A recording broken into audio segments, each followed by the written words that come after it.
Un hermoso y lindo lunes, ya 26 de agosto. Y hoy con dos temas, dos títulos en este día.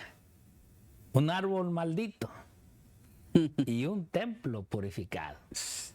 Wow. Hay una purificación, pero hay una maldición. Y las causas, bueno, la lección nos los dice. Pero hoy, para tener este hermoso estudio, una vez más, nuestro amigo y compañero, el Pastor Raúl Reyes. Pastor, bienvenido. Gracias, Pastor, por la linda bienvenida, Pastor. Yo creo que cada día que nos sentamos en este estudio, Pastor, a compartir el estudio de la escuela sabática, es una gran bendición. Amén. Una gran bendición y un privilegio, pero a la vez, Pastor, una tremenda responsabilidad. Tremenda responsabilidad hacia nuestros hermanos y yo creo que yo diría, Pastor, que los más beneficiados son aquellos que estudian la escuela sabática. Uno se goza cuando yo estudiaba la lección de hoy lunes, un árbol maldito y un templo purificado. Me quedé sorprendido. ¿Por qué el Señor maldijo a la higuera si no eran tiempo de higos?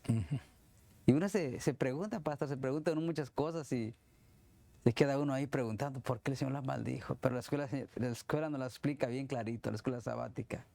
Pero ¿qué le parece, Pastor? Vamos a orar. Claro. Hermanos, Les invitamos. Bendito Dios, gracias. Gracias, Señor, por tu amor, por tu misericordia. Gracias, Padre Santo, por darnos el privilegio de estar aquí de nuevo, Señor. Otro día más, Señor, en la escuela sabática, compartiéndola, Señor, con nuestros hermanos y amigos que nos siguen, Señor, a través de la televisión. Bendito Padre mío. Principalmente te damos gracias a ti, Señor, porque semana tras semana, Señor, nos permites estar aquí, bendito Padre Celestial. Gracias, Señor. Denos la sabiduría, Padre, para que podamos tener tu palabra, Señor, y denos gracias para poder trazarla correctamente, bendito Dios. Que sea solamente tu palabra, bendito Dios, y llénanos con tu Santo Espíritu para poder ser luz en la oscuridad de aquellos que no te conocen, Padre mío. Y ayúdanos, Señor, a que podamos entender, Señor, que en nosotros no hay ningún mérito, que estamos aquí es por tu amor, por tu misericordia y gracias a los méritos de Cristo Jesús, bendito Dios. Pedimos y rogamos, Señor, prepara el corazón de cada uno de nuestros amigos, nuestros hermanos, hermanas que nos acompañan todas las semanas, Señor, en la lección de la escuela sabática, Señor. Señor, permite que podamos entenderla y que tu palabra llegue y no regrese vacía a ti y que tu palabra pueda cumplir el propósito para el cual fue enviada, bendito Padre Santo. Ayúdanos, bendito Dios, a seguirnos gozando en tu palabra y que la honra y la gloria siempre sean para ti, bendito Dios. Te lo pedimos y te damos gracias en el nombre de Cristo Jesús. Amén. Amén.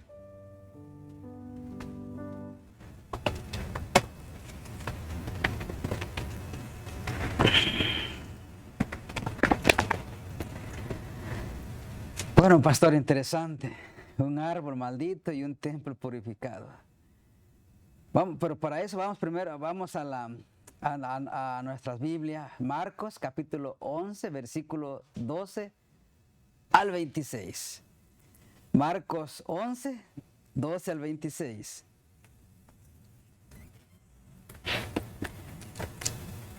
Miren, queridos hermanos, lo que dice Marcos 11, 12 al 26. Al día siguiente, cuando salieron de Betania, tuvo hambre. ¿De quién está hablando? Del Señor Jesús. 13. Versículo 13. Y viendo de lejos una higuera que tenía hojas, fue a ver si tal vez hallaba en ella algo. Pero cuando llegó a ella, nada halló, sino hojas, pues no era tiempo de higos. Ahí sabes donde viene la controversia para muchos. Dice, pero porque unos pensamos, ¿por qué el Señor la maldijo si no era tiempo de higos? Que no era el problema el tiempo. Exactamente. El problema era en la forma como la planta se presentaba. Exactamente. Y la planta estaba frondosa. Estaba de una manera como del tiempo de dar fruto. Y eso fue lo que no porque a Jesús lo engañó, sino Jesús llegó el momento en que así puede ser. Bueno, ya después vamos a ver, puede ser la vida cristiana. Sí. Vamos al versículo, creo que va en el 14. Estamos en el capítulo Marcos 11, versículo 14. Pero vamos a contar aquí. 11, 14.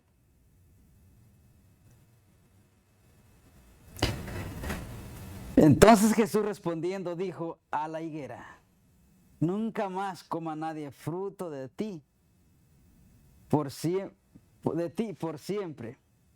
Y sus discípulos lo oyeron y vinieron a Jerusalén, y entrando Jesús en el templo comenzó a echar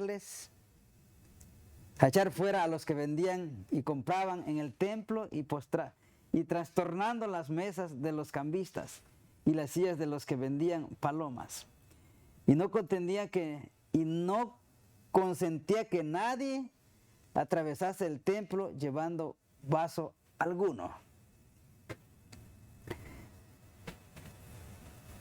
Y les enseñaba diciendo: no está escrito, mi casa, casa de oración será llamada por todas las naciones, pero vosotros la habéis hecho cueva de ladrones. Versículo 18. Y lo oyeron los escribas y los príncipes de los sacerdotes, y buscaban cómo le matarían, porque le tenían miedo, por cuanto todo el pueblo estaba maravillado de su doctrina. Versículo 19. Y al llegar la noche, él salió de la ciudad, y en la mañana, pasando por allí, vieron que la higuera se había secado. Interesante, pastor. Fue un día antes, y el otro día que regresaron, pasaron por el mismo lugar, la higuera estaba seca desde la raíz. Versículo 20. Pasando por la mañana, vieron que la higuera se había secado desde las raíces. Versículo 21. Entonces Pedro, acordándose, le dijo: maestro, mira la higuera que maldijiste se ha secado. Versículo 22. Respondiendo Jesús le dijo: tener fe en Dios. Versículo 23. Porque de cierto os digo que cualquiera que dijere a este monte: quítate y échate en el mar, y no dudare en su corazón, sino que creyere que será hecho lo que diga, le será hecho. Por tanto os digo que todo lo que pidéis orando, creer que lo recibiréis y os vendrá. Versículo 25. Y cuando estéis orando, perdonad si tenéis algo contra alguno, para que también vuestro Padre que está en los cielos os perdone a vosotros vuestras ofensas. Versículo 26. Porque si vosotros no perdonáis, tampoco a vuestro Padre que está en los cielos os perdonará vuestras ofensas. Pero interesante, pastor, lo que a mí me impactó lo de la higuera. Lo de la higuera y otra parte que me impactó también, pastor, fue cuando el Señor llegó al templo y lo encontró lleno de cambistas, gente que vendía animales, y cómo el Señor se enojó tanto y dijo que la casa del Señor lo habían agarrado o le habían hecho cueva de ladrones. Se molestó tanto el Señor que echó fuera a todos. Pero mire lo interesante, lo que dice la lección, que luego, lo que sucede luego tuvo lugar probablemente en el atrio de los gentiles, donde tenía lugar la venta de animales para los sacrificios. Dice, hubo una novedad implementada por poco antes de Caifás. Jesús expulsaba a los vendedores para restaurar el culto reverente. ¿Y cuánto, pastor, podemos pensar las cosas habrán cambiado hoy día? No. Hoy día los templos, los lugares donde debe usarse para alabar y glorificar el nombre del Señor, se ha usado para negocios. Para hacer cosas que no estén bien delante de Dios. Podemos pensar, no, los tiempos han cambiado, estamos en otros tiempos. ya no se hace eso ahora. Sí se hace ahora, pastor. Lamentablemente a veces dentro de las iglesias vemos que se hace comercio dentro de la iglesia. O muchos, vamos a decirlo así, con el respeto a los hermanos, a veces pastores que lucran con la palabra de Dios. Y en lugar de dar lo que de gracia recibieron, lo convierten el templo en cueva de ladrones. Interesante lo que sigue diciendo la escuela sabática, pastor. Su acción es una afrenta directa contra los que estaban a cargo del sistema del templo. Jesús vincula dos pasajes del Antiguo Testamento en una dura reprimenda contra el profano tráfico. Insiste en que el templo debe ser una casa de oración para todos los pueblos, Isaías 56:7, incluyendo enfáticamente a los gentiles. Luego dice que los líderes han convertido el templo en una cueva de ladrones, Jeremías 7:11. Más tarde, al final de esta asombrosa jornada, Jesús abandona la ciudad junto con sus discípulos, Marcos 11:19. A la mañana siguiente, al ir nuevamente a la ciudad, Marcos 11:20-26, los discípulos se asombran al ver la higuera marchita de raíz. Jesús imparte una lección acerca de la oración y el perdón como parte de su explicación acerca de lo ocurrido. ¿Qué significa todo esto? Hay muchas cosas que nos parecen a veces algo duras y terribles, pero es que esta historia de cuando Jesús los avienta hacia afuera, había algo que estaba sucediendo dentro de los mismos líderes. Todo era comercio. Exactamente. Y en todo eso, el ruido y todo lo que sucedía afuera no dejaba concentrarse a los adoradores. Aún la prédica o el mensaje no se escuchaba. Entonces, eran dos cosas. Una, de que interrumpían el servicio de adoración. Y la otra es de que buscaban un beneficio propio. Y no tanto para el templo, sino para ellos mismos. Ellos cobraban a cada vendedor. Aún la moneda que traía esta gente que venía de afuera de Roma, tenían que cambiar su moneda al valor de la moneda de Roma. Y era algo que mucha gente pobre pues ya no alcanzaba. Entonces, es así como Jesús hace ese acto de echarlos afuera, porque ni podían ofrecer la ofrenda o el sacrificio, porque era tanto el impuesto y el cobro que se hacía que ya no alcanzaban a comprar algo y no había la adoración. Mire cómo lo dice la sierva del Señor. Dice acá, al final de su misión, Cristo vino de nuevo al templo y lo halló tan profanado como antes. O sea, no era ya un plan así de que apenas pasa, apenas no. O sea, era un plan de que ya era negocio y comercializarse y tratando de buscar beneficios propios.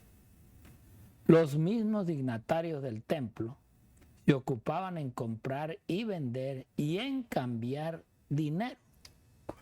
Ahora entiende. O sea, no era tanto porque no, en realidad el templo no estaba sirviendo para lo que Jesús lo estaba diciendo.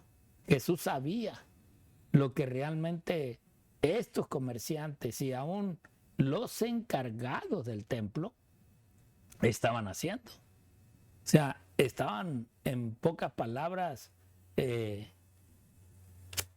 poder sacarle lo más que pudieran a la gente. Estaban tan completamente dominadas por su afán de lucrar que a la vista de Dios no eran mejores que los ladrones. O sea, esta gente lucraba tanto que ya ni les importaba a ellos como dirigentes o directores del templo, lo del templo, sino para su propio bolsillo. Y esto era lo que Jesús estaba dándoles a entender a ellos. O sea, en pocas palabras, ellos ya no era tanto el templo, pero le hacían sentir a la gente que era aún para el templo. Por eso Cristo llegó a decirles: mi casa, casa de oración será llamada, mas vosotros, cueva de ladrones, le habéis hecho. O sea, Jesús estaba en plena verdad amonestando a aquellos encargados. Y aún dice: la razón por la cual nuestro pueblo ha perdido facultades es que profesa la verdad, pero no la practica. Ahí viene el problema. Uy. Ese es el problema que hoy tenemos. Tenemos la verdad, sí, porque es la palabra de Dios. Pero tenemos la práctica. ¿Y de qué sirve la verdad si no practicamos? Si no hacemos como Cristo hizo y enseñó en la práctica de Él a los suyos, enseñando realmente el amor del Padre. Así también dice: tiene poca fe y confianza en Dios. ¿Por qué? Porque la realidad es de que hablamos de la verdad, pero la fe no la acrecentamos. Y cuando no acrecentamos la fe, pues no hay confianza en el Señor. O sea, no, yo tengo que hacerlo. No, yo veo a ver cómo lo hago, porque Dios se puede tardar. Dios a lo mejor no me da en el momento que yo quiero. Lo tengo que hacer en el momento que yo creo necesario. Y no esperamos que realmente Dios actúe. Si la mente estuviera puesta en Dios y la verdad ejerciera una influencia santificadora sobre el corazón, el yo se escondería en Cristo. Ahora, ahí está la razón. Realmente, nuestras mentes, ¿dónde están? El día del servicio, en el día que vamos y decimos: voy a ir a adorar a Dios a la casa del Señor. Realmente influimos, mostrando la verdad en nuestra vida, en nuestros actos, en la humildad que decimos tener. Esto es precisamente lo que hoy en día necesita el pueblo de Dios. También dice: muchos tenéis la teoría de la verdad, pero no sentís su poder en el alma. La higuera estéril extendía sus pretenciosas ramas ante el cielo, pero cuando el Redentor buscó el fruto, he aquí, no había nada más que puras hojas. Y así puede ser un cristiano de hoy que tiene la verdad y no da el fruto que se necesita. Mira esta: el acto de Cristo al maldecir la higuera había asombrado a los discípulos. O sea, apenas ayer la maldijo y hoy que vamos por aquí, ya hasta la raíz se secó. Les pareció muy diferente de su proceder y sus obras, ¿sí? Porque en realidad lo que Cristo les había predicado ahora les parecía algo muy diferente. Porque Cristo no vino a condenar al mundo, sino salvar al mundo. Y esto es lo que a ellos les sacudió, ¿verdad? Con frecuencia le habían oído declarar que no había venido para condenar al mundo, sino para que el mundo pudiese ser salvo por él. Y ahora seca la higuera.